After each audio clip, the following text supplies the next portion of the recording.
Soliha. Bagaimana kabarnya kalian di rumah? Semoga kalian selalu baik dan selalu sehat ya.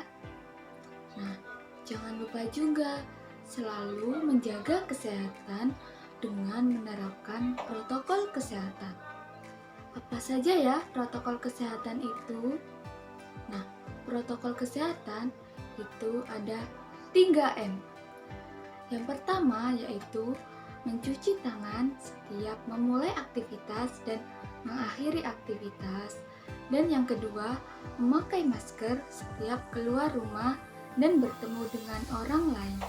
Yang ketiga yaitu menjaga jarak dengan orang-orang yang belum kita kenali.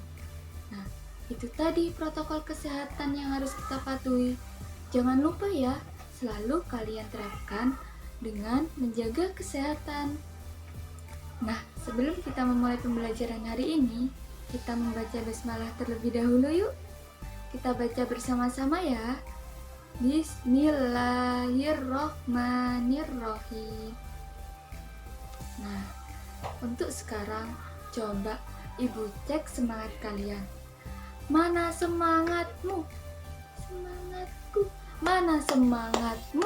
Ini semangatku. Semangat, semangat, semangat di rumahnya. Nah, kalian masih ingat kan semangat dari Ibu? Oke. Untuk selanjutnya, kita simak yuk baik-baik pembelajaran hari ini. Nah, sekarang kita memasuki tema 4, kewajiban dan hakku. Subtema 1, kewajiban dan hakku di rumah. Dan pembelajaran ke-1. Nah, sebelum kita memulai pembelajaran hari ini, kita lihat dulu ya tujuan pembelajarannya. Yang pertama, siswa dapat menunjukkan ungkapan atau kalimat saran, masukan, dan penyelesaian masalah sederhana dengan tepat.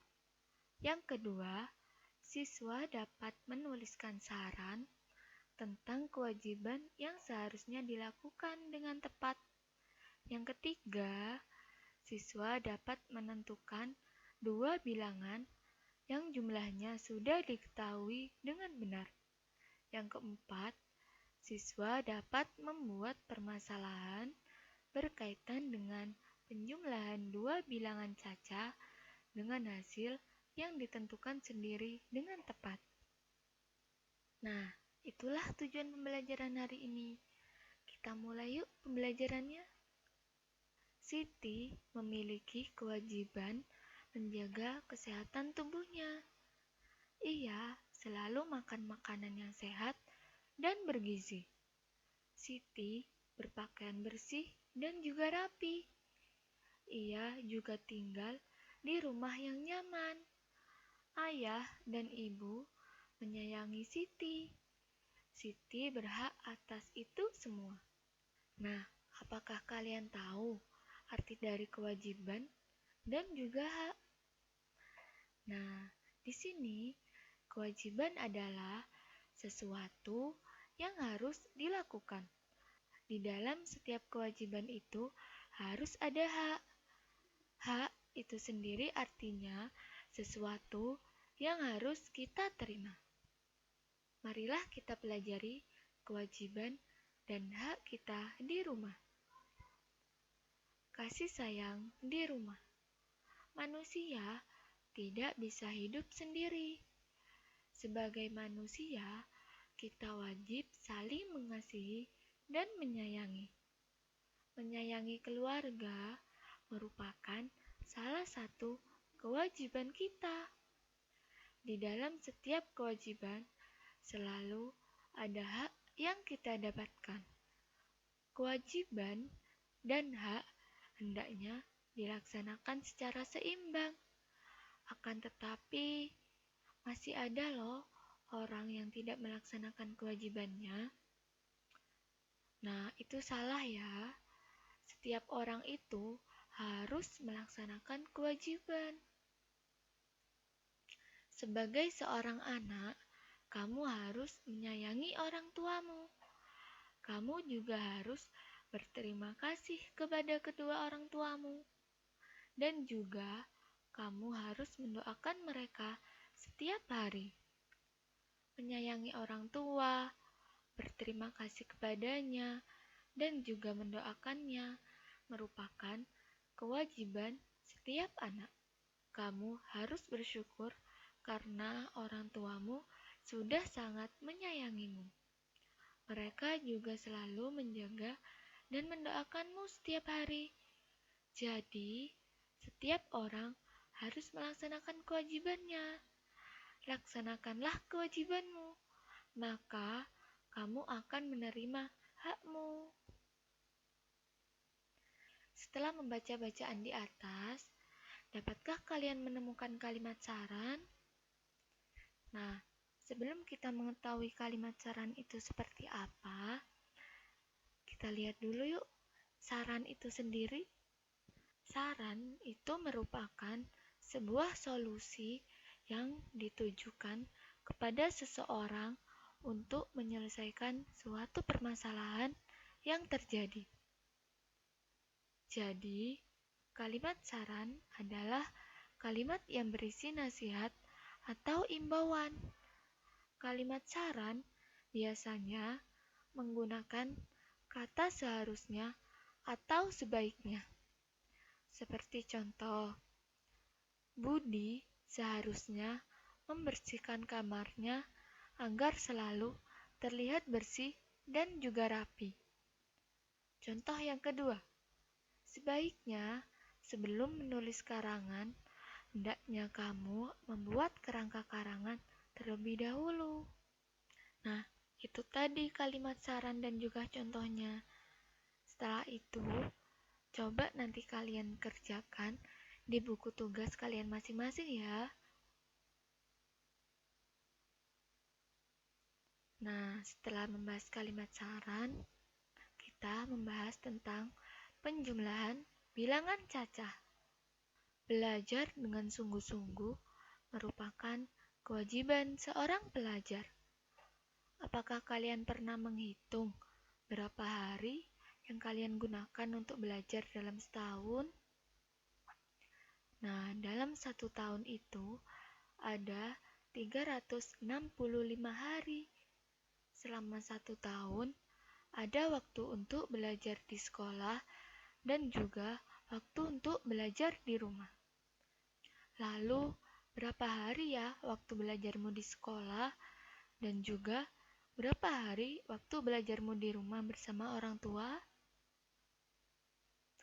Nah, sekarang kita akan membahas mengenai kemungkinan yang terjadi tentang jumlah hari yang belajar di sekolah dan juga tentang jumlah hari yang belajar di rumah.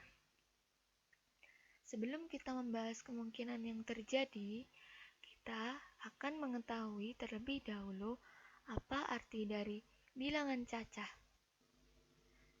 Nah, bilangan cacah itu adalah himpunan bilangan bulat yang tidak negatif, atau bisa disebut dengan himpunan bilangan bulat yang positif, yaitu mulai dari angka 0, 1, 2, 3, dan seterusnya.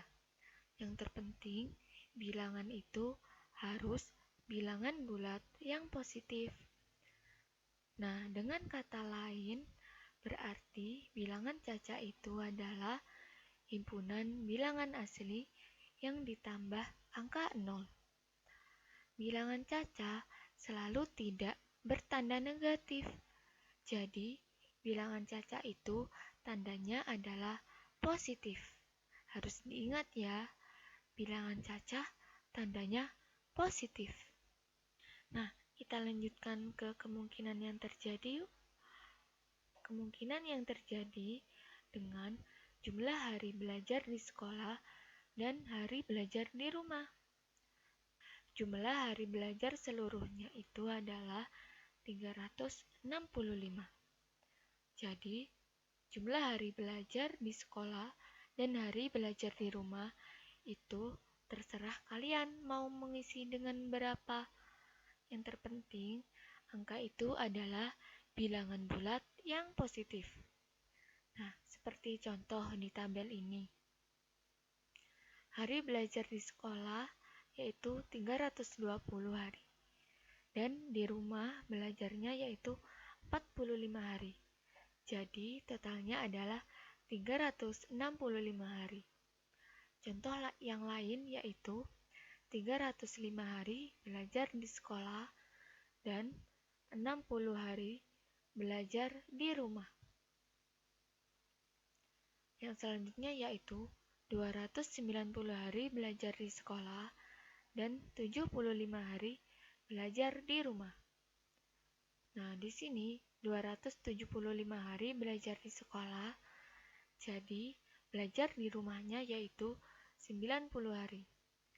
Nah, 260 hari belajar di sekolah, jadi belajar di rumahnya yaitu 105 hari.